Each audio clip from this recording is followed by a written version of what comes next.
So hi everyone, good morning and welcome back to my channel.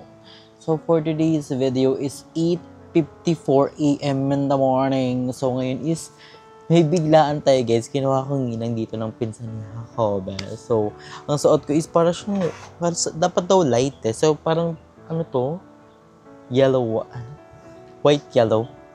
So, ganun siya yung color. Hindi ko alam kung anong color, parang dirty white. Ganun. Basta, medyo light lang yung suot ko. Then, naka-t-shirt ako, then naka-pants. Mamaya mag-outfit check tayo. So, ngayon is alas 9 yung ganun. Pero naliligo pa naman si Jacob. So, mag-get ready with me na muna tayo. Sorry.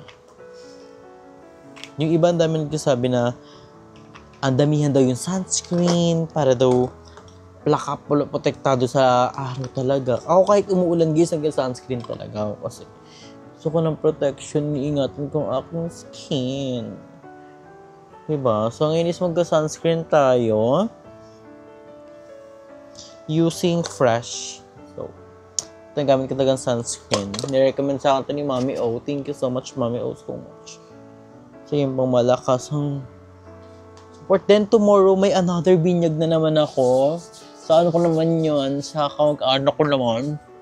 Sa Quezon City gaganapin. So, baka ipag-isa ko na lang yung vlog guys ng para yung binyag. Pero mag-clips lang ako dito guys kasi ano siya parang barangay yung binyag. Parang ganun. Pabinyag ni Mayora. Parang ganun. Buka nga dito guys. Ang daming ganap ni Mayora nila. Sa amin nakaraan guys sa Tansa. Nag-fiesta. Kaso nga wala ako. Nandito ako that time sa Pasay. Diba? So, ang dami kong ganap no. Nag-vlog ako kung saan-saan dito sa Manila. Also, siya ako nagpa-check up. So, ayun. So, after ko mag-sunscreen guys, pinapa-absorb ko lang siya. Pinapa-absorb. May pa-ganong effect na. And nagpag-ano na ako, nagpa-powder. Ang gamit ko yung Sales Lady.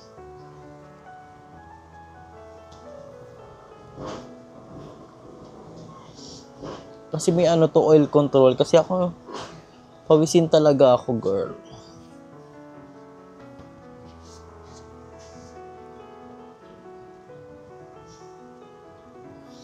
Then, after ko, mag-ano na ako. Blush and pakasimple lang naman ang makeup natin. Guys, syempre naman, mamabongka natin yung nanay dun sa kasal. Ay, sabi niya, di ba huwag naman ganun? No hour limit. Asa ninang lang.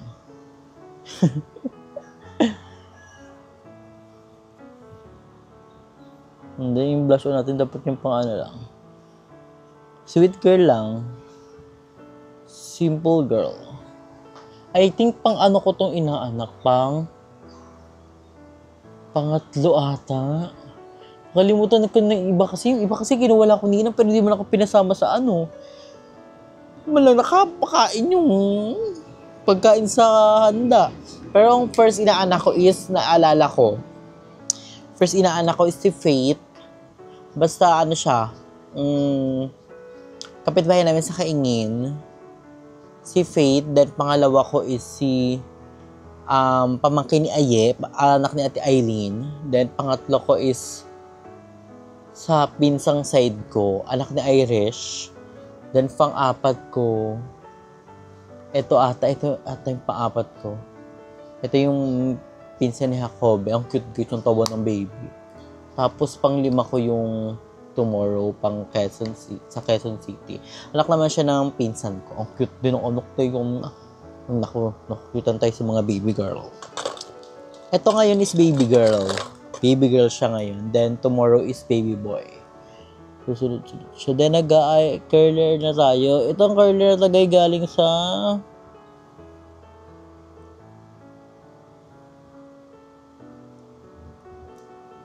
KKB.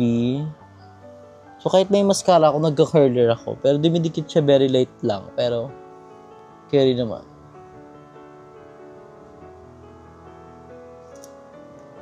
Diba? Ganyan lang atake. And then, nire-retouch ko lang siya ng very light. Diba? So, mag-clip-clip lang tayo dun. Siyempre, hinihiyain ako dun. Hindi na ako magdadala ng camera dun eh. Mag-ano na ako eh. Mag-phone na lang ako eh.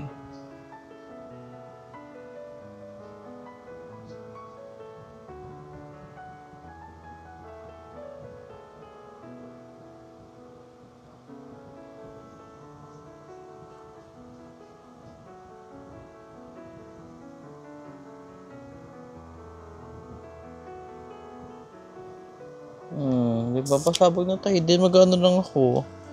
Lipstick lang ako ng maliit na maliit. Ito dami nagtatanong dito sa lipstick ko na ito. Dami nagagaya. Ito po ay Holy. Bigay lang to ng friend. Ito sa Holy Kineme. Ang ganda na. Ito yun yung before yung lipstick ko.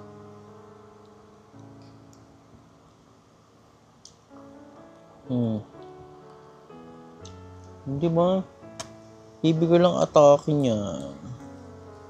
Di ba? So, ayun guys. Tapos na ako magpa-fresh. Magpapatuyo na lang ako ng hair sa electric fan and waya. Ay, tatry maghahanap pa ako ng earrings for my ito yung bigay ni Ma'am Shea Venus. Maghahanap pa ako ng earrings. Earrings ko doon. Ba't ano lang, sweet girl? Baka ito. Ito magkaibang earrings. Wala na ba?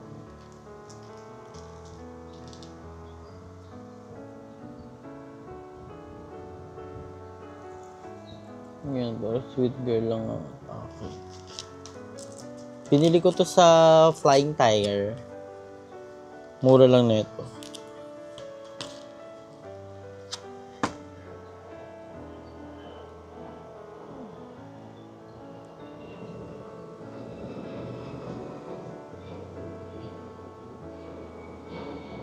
O diba? Sweet girl lang ang atake.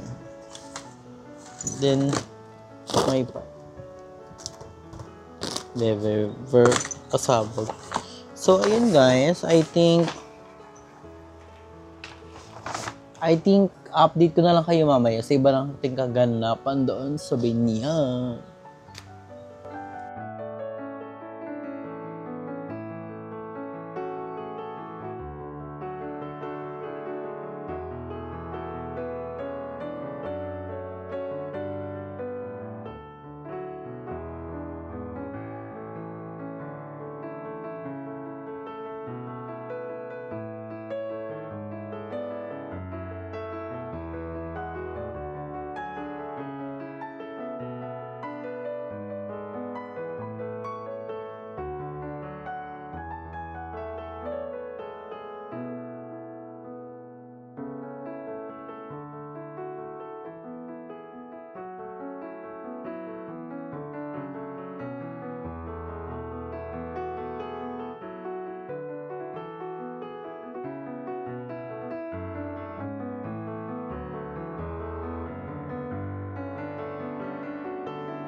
A few moments later.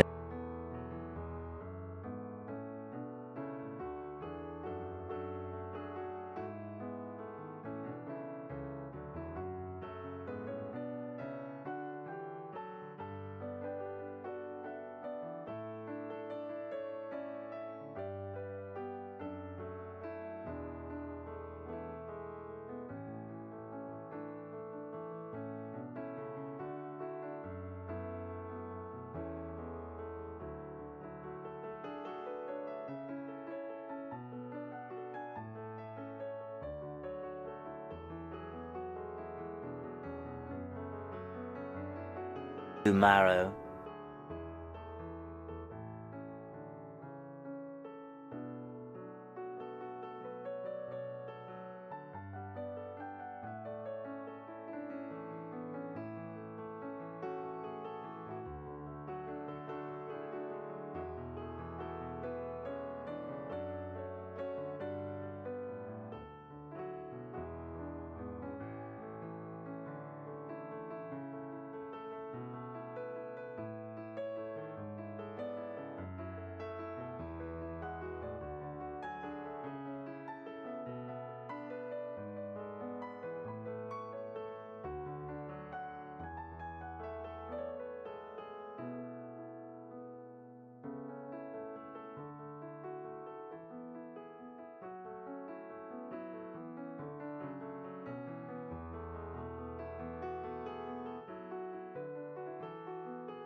So, ayun guys, nakita niyo naman yung mga ganap natin sa binyag, 'di ba? So, guys, biglaan yung unang binyag nakita niyo, 'di ba?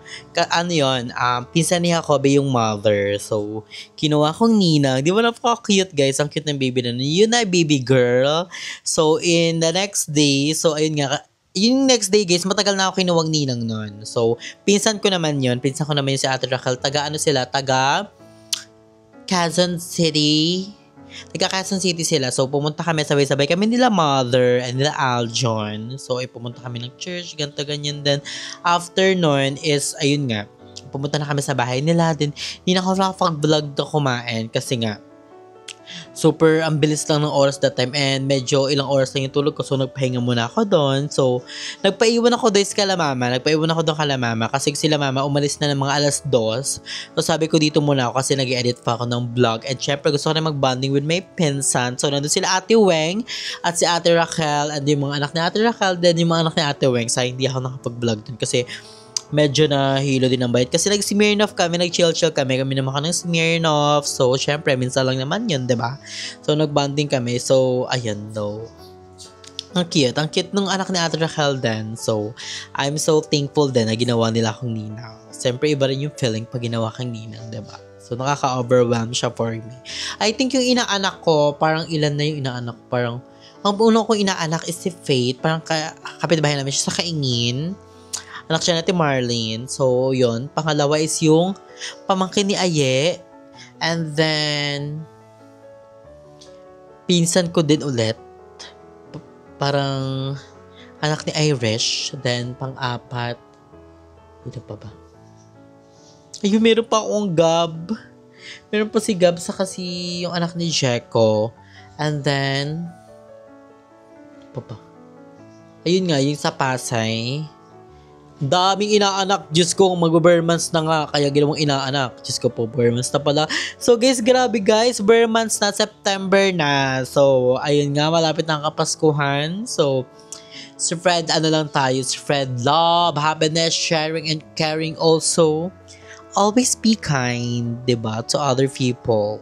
Diba? So, ayun naman yung mahalaga. And, ayun, malapit bare months na nga. So, ayun, malapit na ang Christmas, malapit na ang bagong taon, malapit na ang everything. So, malami ng kaganapan. So, malamig na ang panahon. Pero sa amin dito, nag-uulan-ulan. Kahapon nga is Monday, suspended ang school nila Ajen kasi malakas ang bagyo sa Tansa. Kaya na-suspend ang mga school. Pero hindi lang naman sa Tansa, around Manila din, na-suspend ang klase. So, ayun nga guys, yung mga ganap natin dito sa vlog, ninang lang tayo for today, diba? Pang malakas ang ninang atake. At sunod na araw yun guys, sunod na araw, diba?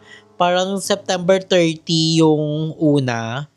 Morning yon, parang 9 pa lang, 8 pa lang gising na kami. Doon prepare na kami, pumunta kami ng church. Then, nung 31, sakto lang din yung dating namin. Umalis kami nila mama kasi sila mama galing pa ng Cavite. So, dinaanan na nila ako sa Pasay and then yung dumiretso na kami ng Quezon City. So, dumiretso kami ng search. So, sakto lang naman dating namin. Nag-uumpisa na yung binyag. So, ayun nga. So, nangyari na. So, ayun, thankful ako.